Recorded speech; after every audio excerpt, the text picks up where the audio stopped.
John is a massive Star Wars fan. I actually sadly remember in 1977 when the first one came out. I know I went to the cinema at least 22 times and saw that. That's how much of a freak I was about the original films.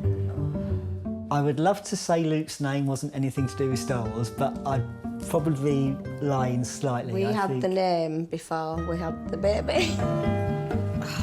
How often are the pains coming now? They're every couple of minutes, 2 to 3 minutes. Okay, what I'm going to do is have a feel of your tummy, listen into baby, check your blood pressure, and then ask to examine you just to see how far along you are. Do you think your waters could have gone at any point? I think some of them might have gone. Okay. I am a police officer, a police sergeant. Love my job, it's really good, really exciting, really enjoy it. Okay, and I'm just going to bring a blood pressure monitor. Okay. Halloween last year we got together. First time Becky met me, I was wearing a dress. He was a witch. Yeah. Fancy dress, I thought, what can I do that's a bit different? So I went as a witch. Brilliant. Remind me, when was your due date, Rebecca? Last Monday. Last Monday. I've always had a thing for men in uniform, so when I met John, it was like, what? Oh, Danny, is baby moving okay? I've not felt him move recently. What we might do, if you don't mind, is just pop you on a monitor. Yeah. Just to monitor baby's heartbeat over a course of half an hour or so, just to make sure that they're absolutely healthy and fine, no problems. Just take your temperature, Danny. I've always wanted children, but I've never found the right person until now. So I did start to think it might not happen.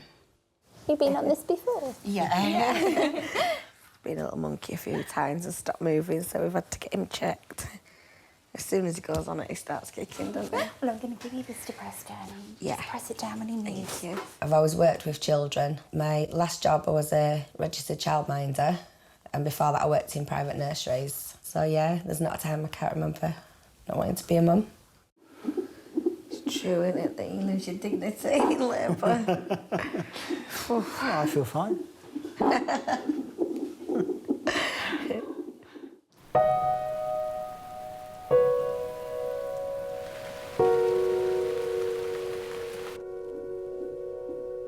5 years ago, my brother's son, my nephew, he was 5 months old, we lost him to cot death. And my brother took it, well, we all took it really badly. And obviously my brother took it a lot worse, he couldn't deal with it. He was already a drinker, but he started drinking a lot more heavily. And a year later, through the drinking, he died from cirrhosis of the liver.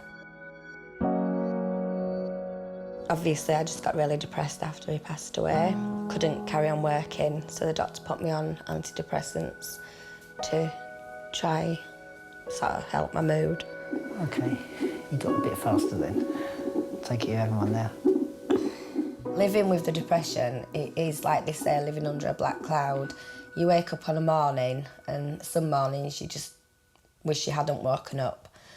Other days it's just bearable. You get yourself up and you do carry on. Is it okay if I go ahead? Yeah. All right. Okay, listen, slow breaths. Just feel me touching a little bit down. Beautiful. Well done, darling. I'd given up hope on everything and having a baby had just gone to the back of my mind until I met John.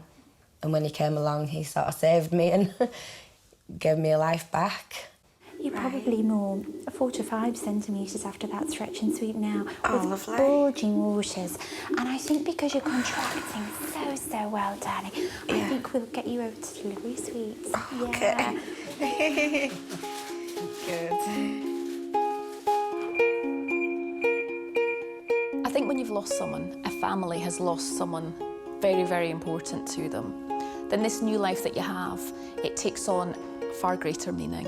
It's almost as if this is this healing that's going to take place when this baby's born. And I suppose you do put a lot of pressure on yourself and maybe even the baby that this is going to help heal this family, and it does. Do you know, that's the amazing thing that these children actually do. They do just heal everything. They just make it all better.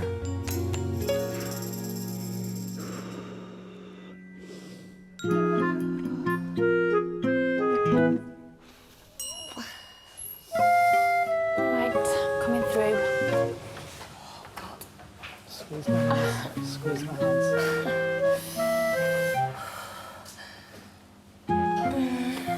You alright? It's fun. Yeah, it's really comfy. And then you don't, you know, to go from it, it is like a play area. And then when things change and the intensity changes, you can go from place to place to place without having to get up and get down. Deep down, I've always wanted children, but it's always been a case of the timing's never been right, or I've not had the right person to have the children with for whatever reason. And I'll sit in the corner and listen and watch and listen to your baby. I met Becky, and straight away we decided that's what we wanted. Right. So we'd known each other 2 or 3 months before Becky fell pregnant. How many times was it you've been through this yourself? It was 15 or 16, wasn't it? 6. Wow. Well, I suppose once you've had 6, you might as well have 15 or 16. Yeah, true. You're having more than one as well, aren't you? Yeah, Oh, at the moment. And that's really good to say that in labour. That's really positive. Oh, would I be able to get gas and air? Of course you can. John is a massive Star Wars fan. I actually sadly remember in 1977 when the first one came out. I know I went to the cinema at least 22 times and saw that. That's how much of a freak I was about the original films. Good noise. I would love to say Luke's name wasn't anything to do with Star Wars, but I'd probably be lying slightly. We I had think. the name before we had the baby. Luke, I am your father.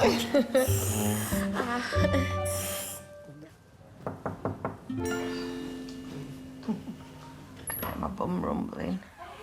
Excuse me. Are you all right? I'm so sorry. It's all normal. It's all normal. It's all good. Oh, shit. Does it stink? No! It's fine. It's all natural. It's all fine. Okay. Oh, she did all a good. poo. No, it's I all could good. have poo myself. You know. Oh, everybody does. Oh, no. I told No, you it's just the that. way it is. It's just the way it is. It's not you, it's the baby's head's just squeezing it like a tube of toothpaste. That's it. I'm the one who's not really had any contact with babies, but I've got a really good teacher, and I've been to the antenatal classes, I've not missed a scan, I've been to absolutely everything I can go And you to. can change a nappy now. I can change a nappy, I've learnt how to change a nappy, I've practised changing a nappy on a doll. You did it very well. Yep, I've learnt how to breastfeed, but I probably won't be doing that myself. Doing really well, doing really well. Really well. I mean, we knew from the start that Becky's depression could be a problem, having a baby. And I think for us it's just all about managing it as best we can. Yeah. We didn't go into it blind, thinking, oh, it'll be fine, everything will be fine and dandy.